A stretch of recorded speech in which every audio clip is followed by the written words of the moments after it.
começar a live não pelo tema, mas sim respondendo a pergunta da Leiliane Queiroz, do Ceará, que fez a pergunta a respeito da tonalidade das lâmpadas frias, né, das tonalidades frias, para uso em luminárias decorativas, né?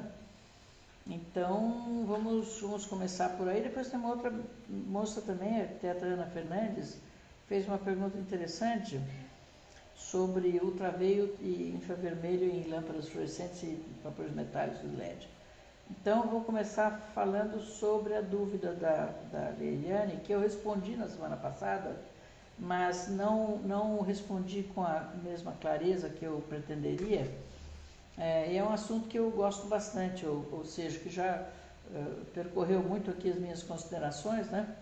Até porque eu trabalhei muito sempre no Sul, no Nordeste, no Norte, então eu conheço bem essas variações de usos e costumes, e também sei que há não é uma crença, mas é um hábito entre pessoas simples que vivem em comunidades e vilarejos menores e tal. Geralmente as empregadas que trabalham conosco, elas têm absoluta certeza de que a luz branca, a luz de tonalidades 4.000, 5.000, tem muito mais luminosidade do que a lâmpada de 3.000. Ou seja, para elas, se nós tivermos mesmo nível de luminância e um ambiente com 500 lux ou 300 lux for obtido a partir de lâmpadas de 4.000K e o outro, o mesmo valor de luminância, for obtido a partir de uma lâmpada com 5.000K, 5.000 ou 3.000, a maioria das pessoas, e todas as empregadas, 101%, vão dizer que a luz branca tem maior intensidade, tem mais luminosidade do que a amarela. Já aconteceu comigo isso, inclusive numa obra. Eu vou reportar depois, né? Por quê? Porque altas intensidades são luz mais clara, né? Baixas, fim do dia, são mais douradas, né? Então eu vou fazer a pergunta da Leiliane e vou responder um pouquinho mais, porque eu acho que esse tema merece um pouco mais de atenção, porque é bastante interessante para quem trabalha com iluminação e principalmente para quem está em regiões diferentes do globo, né? A pergunta foi se é certo usar a tonalidade, sugerir a tonalidade branca para luminárias decorativas, né? Que lá no Nordeste, no Ceará, no caso, há uma crença de que mesmo as luminárias decorativas devem usar luz branca. Então, eu ponderei, né, que a luz branca, a luz dourada, a luz morna no final da tarde são as mesmas, seguem o mesmo curso do ciclo circadiano, né? Que para nós é muito importante na manutenção dos nossos ritmos biológicos, mas de qualquer modo eu queria abordar um pouquinho mais essa questão. Em primeiro lugar, quando uma pessoa faz essa pergunta, e eu já respondi a Leiliane, eu quero dizer assim, quando as pessoas, de modo geral, não a Leiliane, têm essa dúvida, eu diria o seguinte, algumas considerações que eu fiz para comentar esse fato com vocês. Primeiro, a cor quente, ela pode dar sim uma sensação de calor, porque ela é associada ao fim do dia, a cor do sol é mais morna e é uma coisa mais aconchegante que tem a ver com a luz do fogo, né? E também, se a gente for olhar as areias do deserto, que a gente vê nesse próximo slide, a gente vê que realmente a luz intensa amarela pode sugerir uma sensação maior de calor, né? Mas isso daí causaria assim uma necessidade de usar a luz branca? Não, vamos lá, continuando com as nossas considerações, né? A cor do pôr do sol é morna, é suave, é dourada e é a luz que precede a noite, que precede o nosso repouso noturno. Portanto, os comprimentos de onda vermelhos, que são os comprimentos de onda longos, são aqueles que estimulam a produção do hormônio do sono, que se chama melatonina. Então, no final do dia, seja no Nordeste, no Sul, no Centro-Oeste, no Sudeste, lá nos Inuits do Polo Ártico, ou seja, em qualquer canto da África, da Austrália, o pôr do sol será sempre dourado e a melatonina será sempre o hormônio que induz ao sono e, portanto, as cores douradas são fundamentais para o cumprimento do nosso ritmo biológico adequado ao ciclo circadiano. Seres humanos são circadianos, ou seja, eles têm que viver o período da atividade da manhã, diminuindo a atividade para o final da tarde, entrando na noite para o descanso, para a hibernação noturna, para a recuperação do organismo. E no dia seguinte, novamente, o ciclo de 24 horas que se repete, né? Alta intensidade, diminuição, descanso. Alta intensidade, diminuição de luz e o descanso. E para isso nós produzimos hormônios, né? Assim foi até que Thomas Alva Edison resolvesse inventar o registro da lâmpada incandescente, né? E aí o mundo mudou, porque a tecnologia avançou, criamos a civilização de 24 horas, né? E aí o ser humano hoje vive um universo de desequilíbrio do ciclo, dos ritmos biológicos em função da desobediência do ciclo circadiano. Eu acabei de assistir uma live importantíssima, muito interessante, com uma pessoa que é uma autoridade internacional em termos de iluminação e saúde. E a nossa conterrânea, Mariana Figueiró, é diretora hoje do Lighting Research Center, que é o meu maior fonte de pesquisa, de aprendizado. É um centro de pesquisa que se localiza na universidade chamada Rensselaer Polytechnic Institute, no estado de Nova York, logo acima da cidade de Nova York, uma cidadezinha pequena chamada Troy. Esse Lighting Research Center é um grande centro de pesquisa da iluminação, saúde e de desenvolvimentos vários, não só na saúde, né? Sobre iluminação. Então, ela acabou de dizer, hoje a medicina admite que o câncer é uma doença moderna, é uma doença produto da desorganização da nossa vida.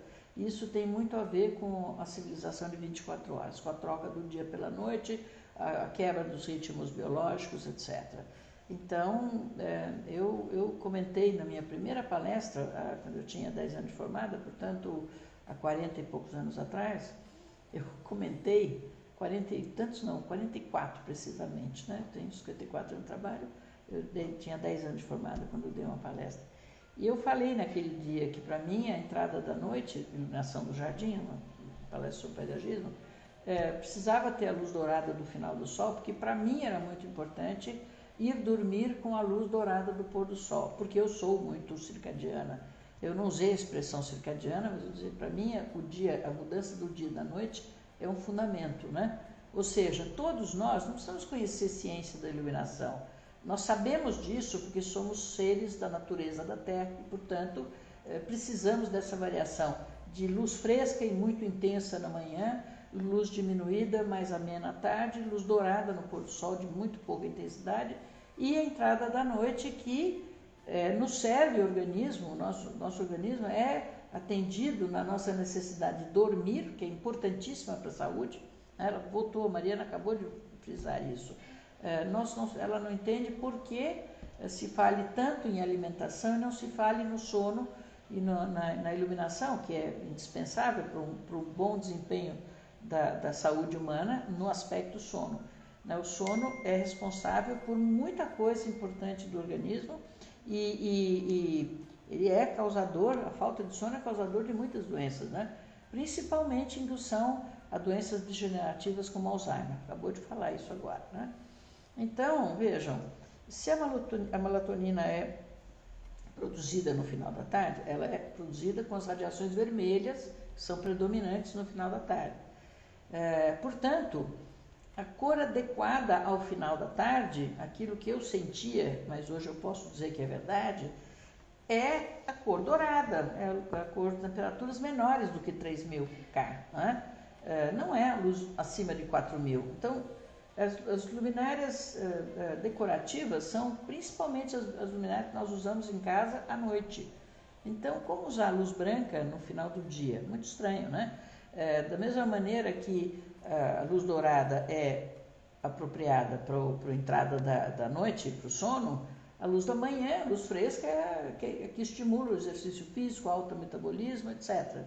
Então, a tensão cerebral, foco, né? nas atividades que exigem uma atenção, como as atividades clínicas, médicas, né? Então, veja, a nossa fisiologia funciona assim, seja uma questão de saúde, ou seja uma questão psicológica, é assim que funciona o nosso corpo. E a gente deveria observar isso. Então, considerando que a luz dourada é a luz da entrada da noite para dormir e a luz fresca da manhã do trabalho, então eu pergunto o seguinte: a luz branca para umas luminárias decorativas, né? Será que ela seria atribuída como uma necessidade para diminuir a sensação de calor em ambientes muito quentes, né? Como seria o Nordeste? Então eu fico pensando, será que é isso? Acho que não, porque na intimidade da casa, eu não estou falando agora de espaços urbanos, estou falando na intimidade da casa, nós não vamos usar grande intensidade, né? Nós vamos usar baixas intensidades, até porque para induzir o sono também precisamos de menor intensidade luminosa. Não vamos nem abordar essa questão das telas de TV e tal, LEDs e celulares, né? Aí realmente é uma questão um pouco mais grave, mas isso a gente fala num outro dia. A luz intensa é a luz branca do dia, da manhã, né? Amanhã até meio-dia, uma hora, a luz é muito intensa. 50 mil, 40 mil lux, 60 mil lux, às vezes até 100 mil lux, né? Dependendo do abóbada celeste naquele momento, né? E ao contrário, a luz morna é sempre de pequena intensidade, né?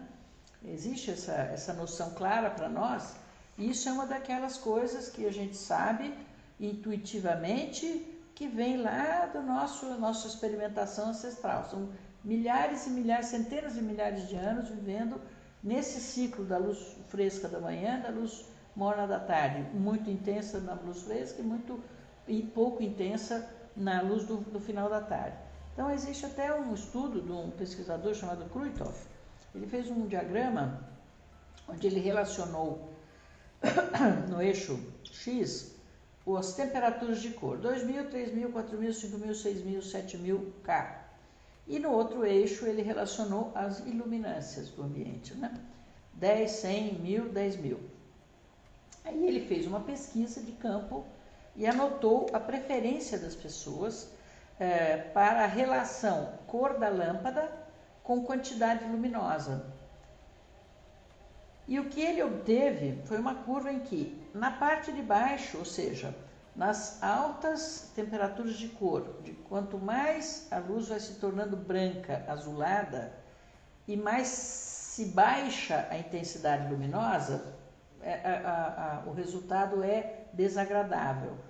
Por quê? Para luz de alta tonalidade azul, de alto índice de temperatura de cor K, é preciso ter grandes intensidades luminosas, é o que é mais agradável. Por quê? Porque a luz natural é assim, né? Na minha explicação é porque a luz é assim. E ao contrário, quando a gente usa luz dourada, né, em temperatura de cor baixa, e altas temperaturas e altas intensidades luminosas, 10.000, 1.500, 2, 3, 10.000, o ambiente se torna extremamente opressivo. Então, a fatia que a gente gosta é pequenas intensidades luminosas, pequenas iluminâncias, temperatura de cor mais amena. À medida que aumenta a intensidade luminosa, aumenta a iluminância, a cor deve se tornar um pouco mais fresca, um pouco mais temperatura de cor mais azulada. Isso daí, para mim, muitas pessoas questionam o estudo de Kruithof, mas eu acho que ele está certo e ele é totalmente adequado à natureza do desenvolvimento humano, né? Da variação da cor do dia para a noite humana, né? Da nossa biologia. Então vejam, no outro slide eu começo a dizer o seguinte: será que as luminárias decorativas que a gente usa à noite, né, elas exigem alta iluminância? Não, não exigem. Elas têm função de trabalho? Não, não têm. Elas são puramente decorativas para um ambiente acolhedor do final do dia, do mesmo momento em que as pessoas se recolhiam para conversar em volta da lareira ou em volta da fogueira, né? E o fogo é sempre uma tonalidade absolutamente acolhedora. Então, no outro slide, eu comento o seguinte: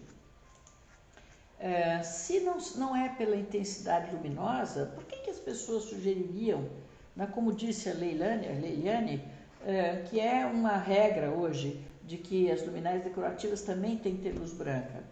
Eu pergunto, se não é pelas iluminâncias muito altas, né, porque seria uma coisa desagradável usar a temperatura branca em pequenas intensidades, né? Me lembro que uma vez, muitos anos atrás, quando os pneus furavam, né, porque agora tudo sem câmera, mas quando o pneu dependia da câmera e furava, eu voltava de um jantar com umas amigas, ia deixar uma na casa aqui, outra lá, eu tive que parar aqui no bairro do Sumaré, porque o pneu estava baixo. E ela falou, tem um borracheiro logo daqui, vamos lá, tá. Eu entrei naquela borracharia, devia ser meia-noite, 1h da manhã, meia-noite e meia, sei lá, e a borracharia era estreitinha, suja, né, como convém as borracharias, e lá no fundo tinha uma banheira com uma água horrorosa, imunda, e uma lâmpadazinha fluorescente, 6.500K provavelmente, quase azul. E eu olhei para aquilo e falei, meu Deus, parece que eu estou entrando num outro planeta. Isso não é uma iluminação razoável para o ser humano, né? E realmente não é. Por quê? Porque a intensidade era muito pequena, ele mal sabia ver se as bolhas de ar, onde é que estava o furo, consertou o pneu, graças a Deus, e a tonalidade era inóspita, era completamente contrária àquilo que se deseja para aquela baixa intensidade. Então, isso é uma coisa que, para mim, usar uma luminária decorativa com baixa luminosidade é a mesma coisa do resultado do borracheiro, né? É uma coisa não normal para o nosso ambiente natural. Então, eu não entendi por que seria a questão da sugestão da luz branca para a luminária decorativa. Porque se fosse pelo calor, só a luz morna só incomoda e dá a sensação de muito calor, de opressão pelo calor, em alguns casos, como por exemplo, se ela fica muito intensa, lógico, ela vai remeter ao que? Ao deserto, ao vulcão, ao incêndio, ao vermelho intenso e perigoso. Então, é óbvio que o deserto não é desejável para ambiências onde das quais nós estamos tratando, que é o Nordeste brasileiro, né? Mas não vejo realmente nenhuma razão, porque ambiente dentro de casa, de luminária decorativa, não exige trabalho. No trabalho, sim. Para nós é fundamental que a luz seja clara. Quando a gente fez o Bank Boston aqui, isso é um outro caso em que eu posso mostrar como é ruim a questão da temperatura de cor inadequada para o trabalho. O projeto era da Skidmore, Owings & Merrill, né, do seu escritório de Chicago. Chicago é uma cidade muito fria no inverno, muito, muito fria. E para eles, a tonalidade dourada é acolhedora, porque eles precisam dessa tonalidade, principalmente no longo período de inverno que eles têm, né? Embora isso não seja bom para a função dos ritmos biológicos. A gente sabe que isso induz produção de melatonina e um relaxamento que não é desejado, por exemplo, no período da manhã. Mas, de qualquer maneira, eles sugeriram lâmpadas 3000K. E eu alertei ao banco, eu falei, olha, não deve usar 3000, porque aqui no Brasil nós temos necessidade de maior claridade, até porque no edifício do Boston, as janelas tinham vidro transparente, cristal transparente, e o contato enorme com o mundo exterior, mostrando durante um grande período do ano, que é o nosso verão, nossa primavera, um período de luminosidade extremamente alta e extremamente fresca. Então, a luz interna 3000K é extremamente, mas extremamente depressiva, né? Por quê? Porque a gente tem um ambiente extremamente amarelo aqui dentro e lá fora está o dia brilhante, azul, maravilhoso, né? 5.500K. Não se presta esse diálogo do claro e do azul fora e vermelho dentro, é muito ruim. Vermelho e amarelo, né? Não é vermelho. Então, no trabalho, sem dúvida, a gente não pode usar, não pode prescindir da luz branca. Mas a luminária decorativa não é usada no trabalho, né? Então ela é funcional. Então, aqui uma foto do Bank Boston, onde a gente vê o exterior lá no fundo, e dentro, essa fotografia tem uma correção, que eu falei sobre isso, né? Ela tá, o dourado está batido, ele era muito mais dourado do que a foto, porque o fotógrafo colocou um pequeno filtro que eu pedi, né?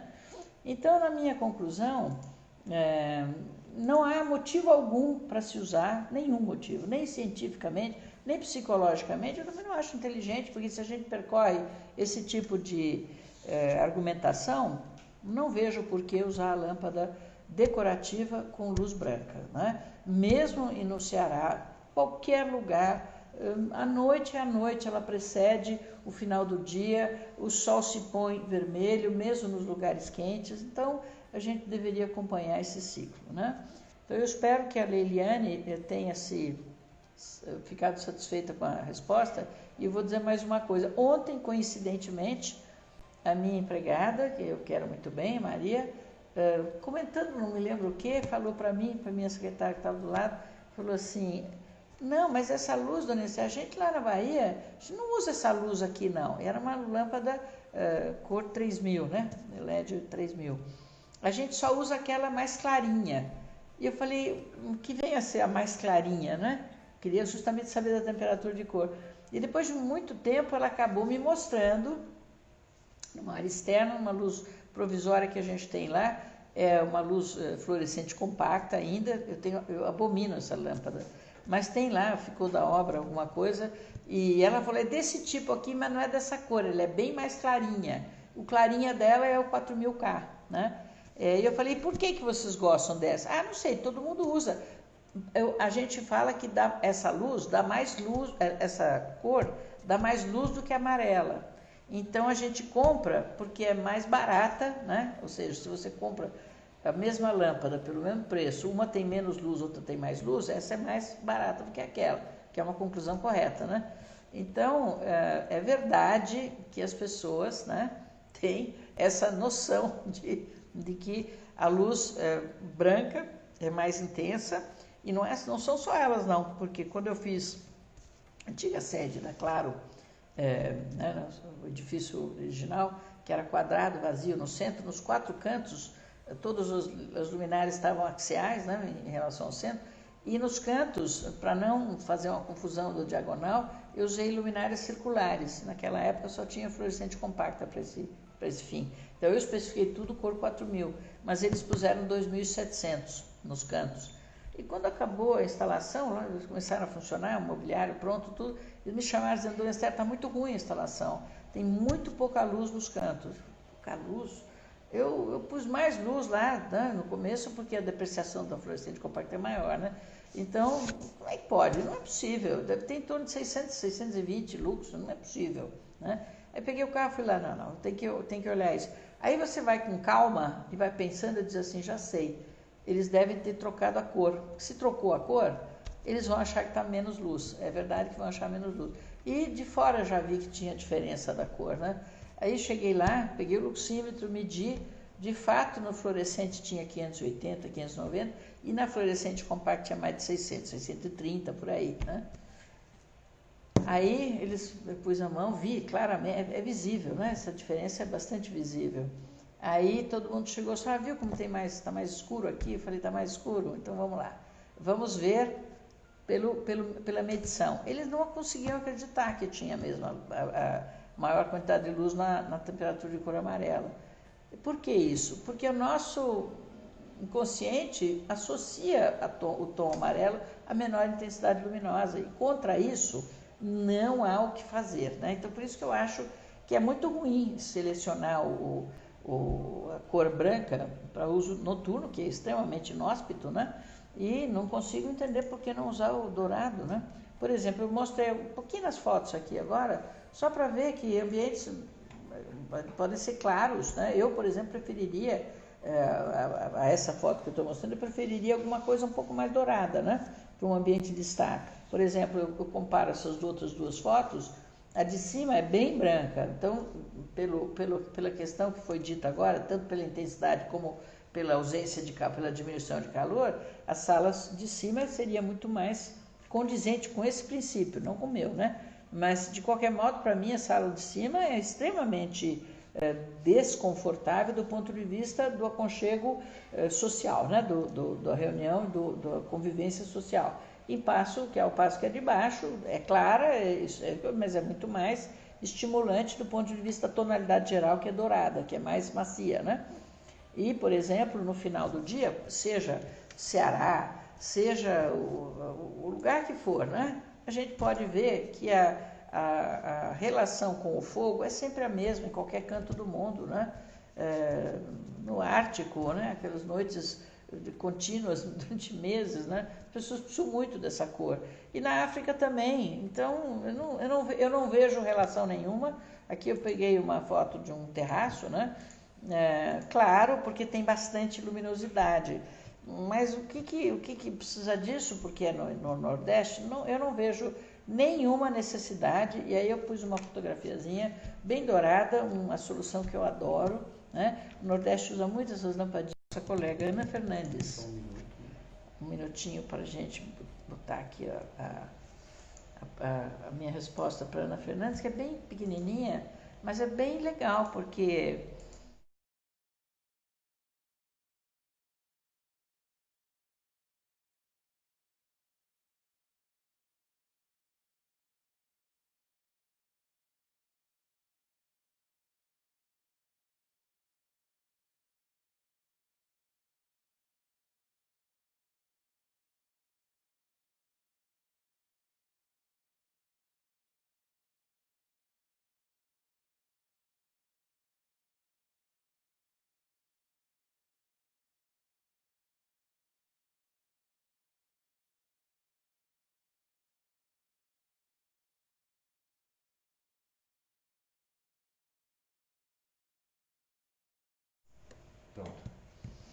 então, sobre a dúvida da Ana Fernandes, né? Estou retomando, tivemos uma interrupção.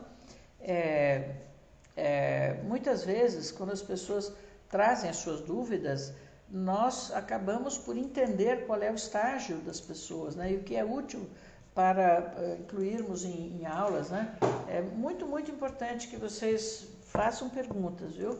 Podem mandar por e-mail, a gente responde depois, se puder ser uma coisa rápida, mas se for de interesse das pessoas, eu preparo uma pequena apresentaçãozinha dessa e a gente acaba respondendo. No fundo aqui eu não estou fazendo aulas, eu estou fazendo uma conversa com vocês e a liberdade de perguntar é total, né? Muito bem, então ela perguntou o seguinte: a senhora comentou que a fluorescente e vapor metálico não emitem ultravioleta e infravermelho, mas sempre li que a única fonte de luz que não emite essas faixas do espectro é o LED. É isso mesmo? Veja, não existe essa coisa da única, né? Porque espectros produzidos artificialmente são tão variados, né? Eles dependem de tanta coisa que é muito perigoso dizer que é só esse, aquele não e tal.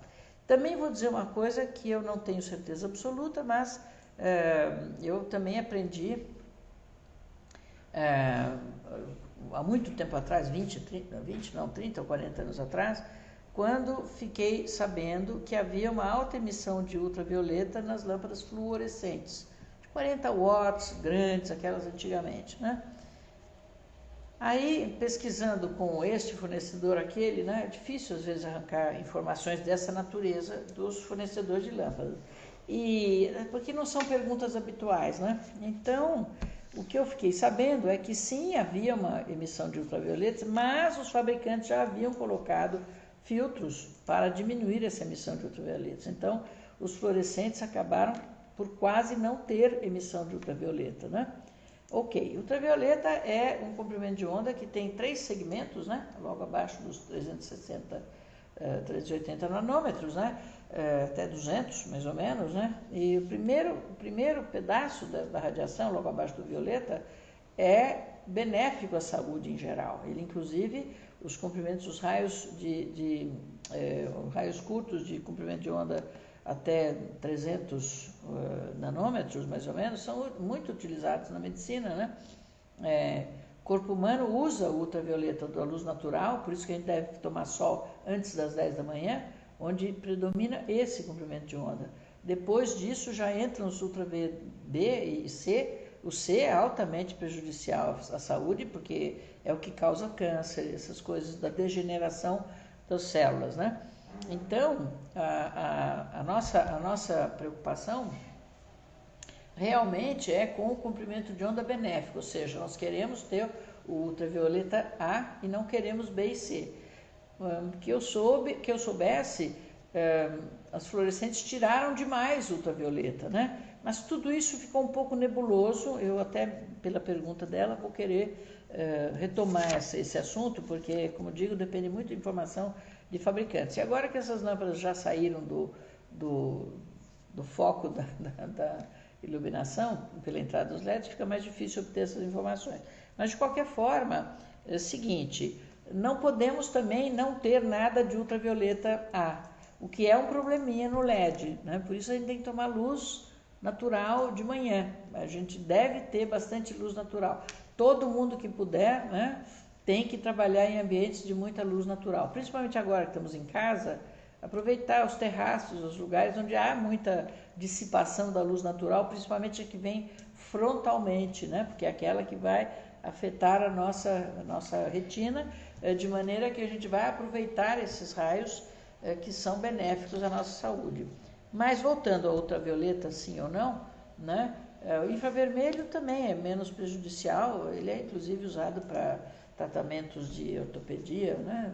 Ligamentos, tendões, etc., musculatura e tal. Mas, de qualquer forma, o que acontece é o seguinte, os fabricantes fornecem espectros, o diagrama de espectro que eu estou mostrando aí, né? Das suas lâmpadas. Estou mostrando lâmpadas antigas. Essa primeira dupla é de lâmpadas fluorescentes T5, na tonalidade mais dourada e na tonalidade mais fresca. A de cima é a mais fresca, que tem mais quantidade de azul. Vocês podem comparar uma com a outra e ver que a de cima é a de 4000K, tem mais azul do que a de baixo. E a vermelha é maior a quantidade de baixo e em cima menor a quantidade de vermelho. Então, predominância de dourado na de baixo, que é a cor 3000 da lâmpada T5, e predominância do azul na lâmpada 4000 da lâmpada T5, né, 28 watts. Aí nós podemos fazer a comparação para lâmpadas de vapores metálicos, né, metal halide, como eles falam. O que a gente vê na fluorescente? Um detalhe, voltando para a fluorescente. Reparem como é pequenininha a radiação infravermelha à direita, né? Depois dos 700 nanômetros, no finalzinho, são 760 nanômetros, é o final do espectro visível, a quantidade infravermelha é mínima, né? E à esquerda existe um pouquinho de radiação ultravioleta, neste caso aqui. Mas veja, existe um pouquinho a 400 nanômetros. E na realidade, a luz visível, né? A radiação visível é a de 380. E a 380, reparem, a mini quantidade de ultravioletas, que é o começo do ultravioleta. Então, na fluorescente, de fato, não há a radiação. Existe uma quantidade ínfima, tanto do ultravioleta quanto do infravermelho. No gráfico abaixo, vocês podem reparar a mesma coisa. Abaixo de 400, 380, 360, praticamente inexistente, é muito pequena. E no infravermelho a mesma coisa. Então, vocês podem, olhando o espectro do fabricante, vocês podem ver se a luminária que vocês estão comprando ou querem especificar está preparada ou não para a radiação que vocês querem. Basta olhar esse gráfico, para isso serve esse gráfico, entendeu? Para saber exatamente a quantidade de cada uma das radiações que compõem a luz branca, né? Porque tudo isso aqui gera luz branca, um pouco mais dourada, um pouco mais azul. Então, esses dois gráficos de baixo são de uma lâmpada metal halide, vapor metálico da Osram. Então, reparem, na de cima a mesma coisa, a de cima é mais dourada, aqui está invertido, né? A de cima é mais dourada e a de baixo é mais azulada, porque tem uma grande quantidade de azul, tá vendo? O azul, ele é bastante perceptível, né? Então, veja, em cima, abaixo dos 400, os 360, mínima quantidade de ultravioleta, quase inexistente, e um pouco de infravermelho, aí existe uma sobra de infravermelho. Muito provavelmente, logo depois, ele já diminui mais, né? A gente não tem a curva completa, né? O diagrama completo. Mesma coisa dos dois lados, é mínima ultravioleta e é muito mínima. Veja que já caiu a curva infravermelha nessa daqui, que é a predominância de raios azuis, né? Portanto, é 4000K. E na outra, a gente tem dois espectros de LEDs, né? De luminárias de LED. Uma é white, que é o branco, 4000, né? Veja o pico de azul enorme que tem lá e a mínima quantidade de vermelho. Não vamos entrar nesse mérito, eu vou fazer um trabalho, mas eu antes vou consultar a Mariana sobre algumas dúvidas que eu tenho sobre luz e saúde, né? Vejam, nos dois espectros, nos dois extremos, esse gráfico é um pouco mais claro que os outros, né? A gente consegue ver lá 420 e 380. O primeiro valor à esquerda é de 380. É minúsculo, né? 0,0 alguma coisa. Então, não tem radiação ultravioleta. E a direita, em 760, que é o final do espectro da radiação visível, micromínimo também, né? Então, reparem como é parecido com o dos outros. Então, não existe radiação ultravioleta e infravermelha de fato, né? Agora, óbvio que conforme o espectro produzido, pode ter uma variação um pouquinho mais, mas realmente não existe, porque o que existe de fato, e eu não pus aqui, né, falha minha, é que a radiação, as lâmpadas incandescentes, né, eu vou comentar a mesma coisa aqui na warm white, que é como é que chama, o branco quente, né, da luz de LED, aqui embaixo 0 de ultravioleta e um tiquinho de nada de infravermelho, né? Mas vejam em relação ao restante da radiação é nada. Então todas elas não têm, né? Mas se eu tivesse lembrado de colocar o espectro da luz, como se chama, da luz incandescente, vocês veriam uma quantidade enorme de infravermelho, porque a luz incandescente é obtida a partir do calor, do aquecimento de um filamento, né? Então, o princípio dela é aproveitar em termos de luz visível um filamento que se acende, que se aquece, mais ou menos como a luz do fogo na madeira, né? Então, isso daqui eu espero que explique para a Ana Fernandes as dúvidas dela em relação ao fato de eu ter falado isso daqui, né? Mas sim, podem perguntar todas as vezes que precisar, tá bom? Vamos voltar então ao nosso assunto, né?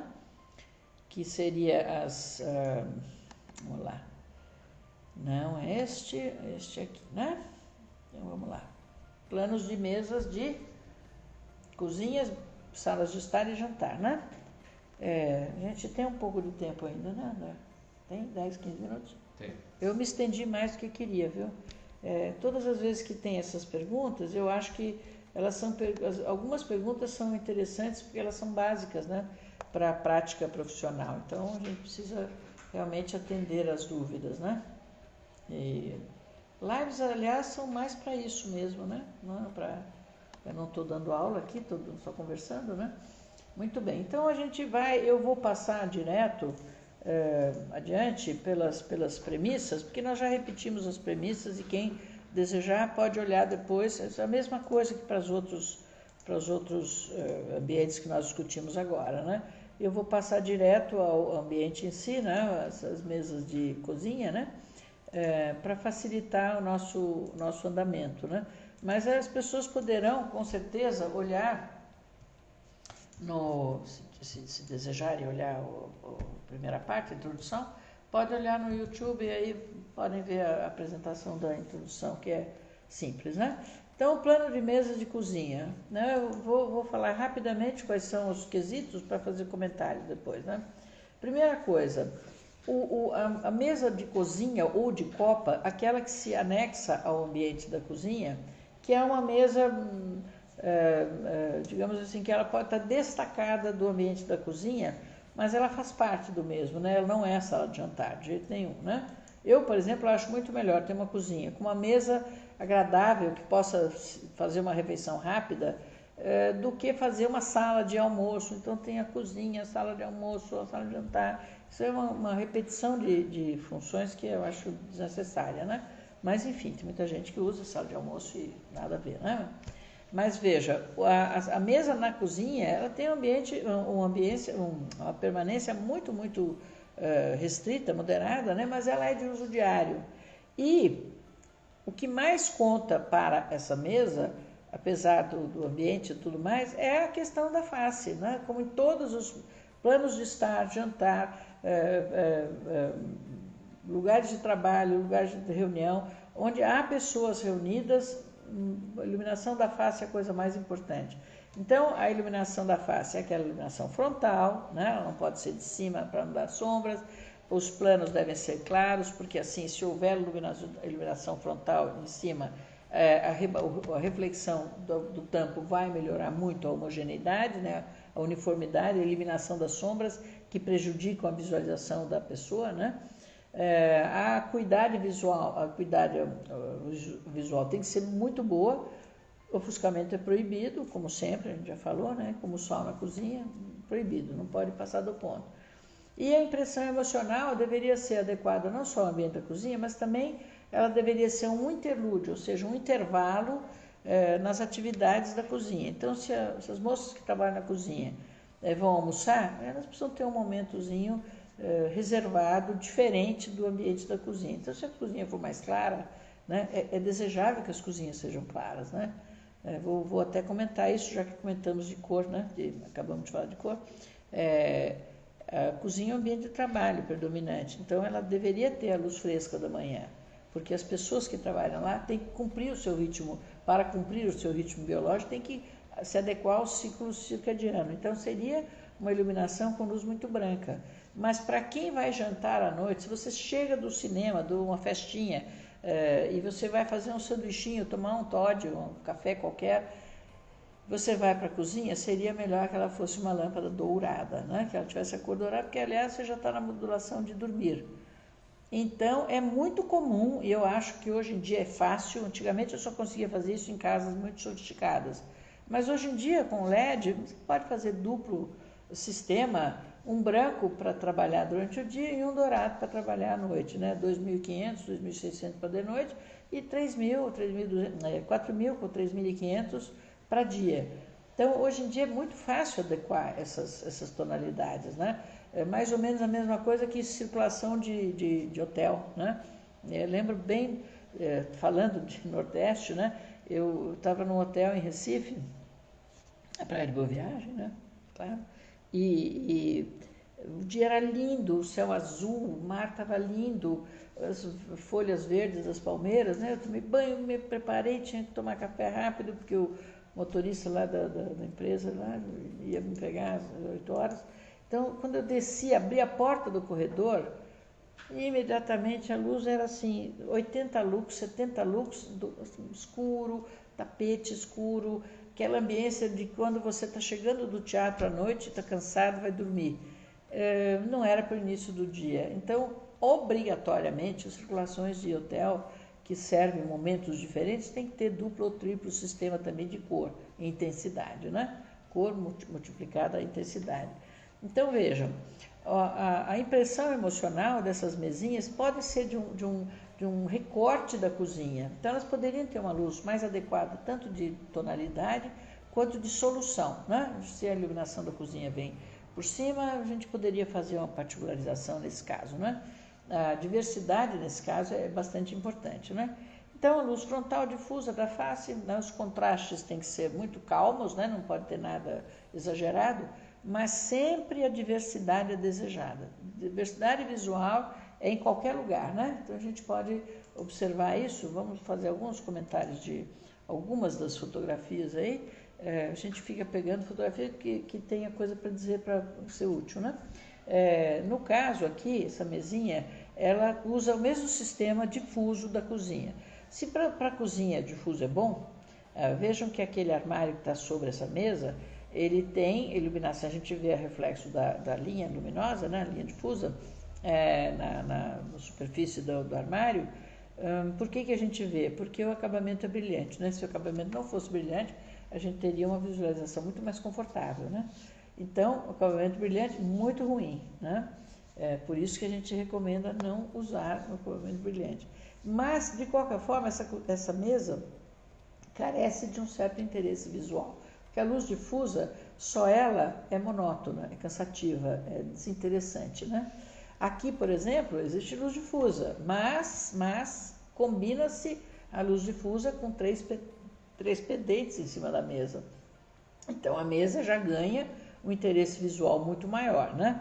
E, portanto, aquela mesinha poderia ter alguma coisinha. Agora, a que nós vimos anteriormente, né, esses três pendentes, eles são luz dirigida para baixo. Aqui, os pendentezinhos são difusos, né? Então, eles não fazem o mesmo efeito do outro, porque o outro valoriza o centro da mesa e não ofusca ninguém. Aqui existe ofuscamento e não valorização da mesa. Então, a solução de coisinhas brilhantes na mesa é muito ruim, né? Mais exemplos. Essa cozinha é uma infelicidade, né? Porque ela parece uma morgue, uma coisa horrível, um necrotério horrível, né? Branco, placas enormes, juntas, marcantes, né? É muito inóspita, apesar da pedra, que deve ser cara beça, mas enfim. E o pendente difuso, muito desconfortável, não valoriza nada, né? Aqui, por exemplo, esses pendentezinhos, eles são muito mais discretos, eles acabam dando um certo charme na composição da decoração, mas não valorizam o centro, né? Então, as luminárias que valorizam o centro, aquela primeira, é muito melhor, né? Aqui a cozinha toda tem esse elemento aí pendente em cima da mesa, mas eles não funcionam muito, porque é uma luzinha difusa, né? Ela aumenta o plano todo, mas aí também está faltando um pouquinho de uma decoraçãozinha, né?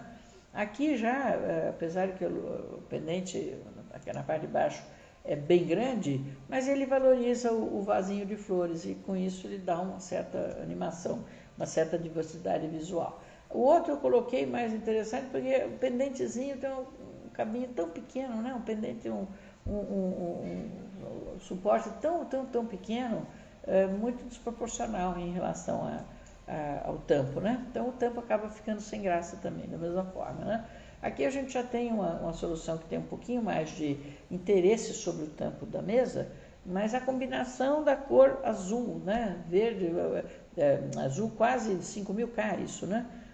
Com essa outra composição não combina, né? Não combina de jeito nenhum. Essa combinação drástica é muito ruim, né?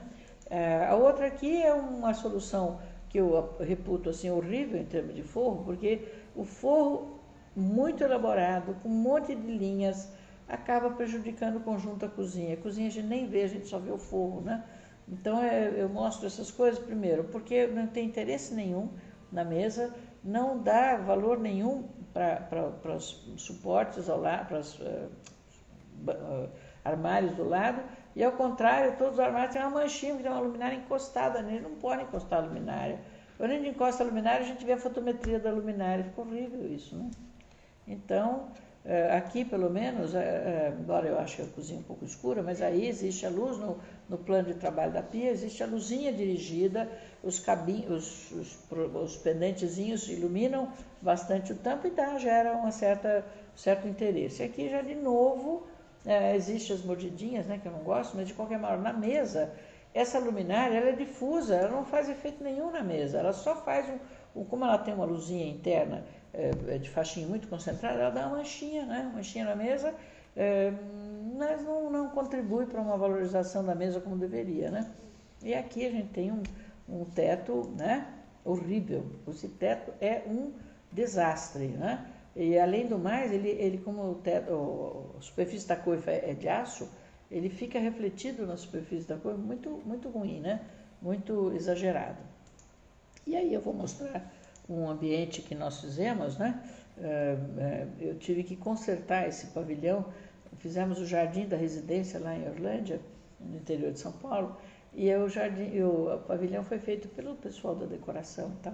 E aí ficou um festival de efeitos luminosos horrível também, né? E aí a proprietária ficou meio desesperada, pediu para ver se a gente podia resolver, e fomos resolvendo coisa por coisa, né? Não dava para fazer tudo, até porque ela estava usando o pavilhão já, né?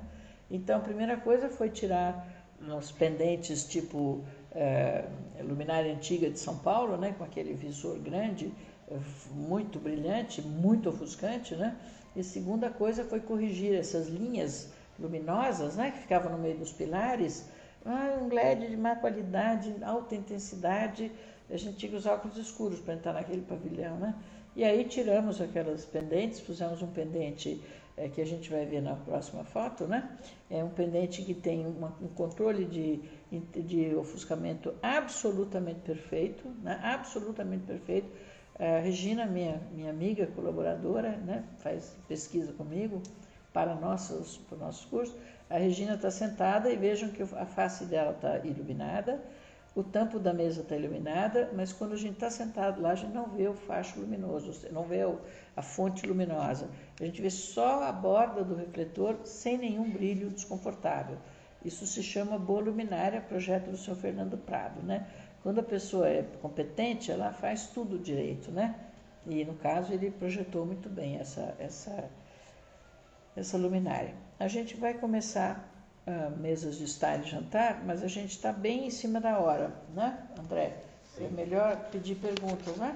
Vamos. Eu acho que é mais fácil, se vocês tiverem perguntas, a gente faz, senão eu faço mais um pouquinho, mas a semana que vem a gente liquida, porque as mesas são muito simples, não tem nada de muito complexo. Apenas é que se eu vou começar, daí a pouco eles vão cortar e aí é pior, nós vamos começar por mesas de estar da mesma maneira. Então, a gente interrompe uns 50 segundos, né? 45 segundos, só para vocês darem uma interrupçãozinha e a gente já volta com as perguntas que vocês tiverem para fazer, tá bom? Até daqui a pouquinho, daqui a 50 segundos.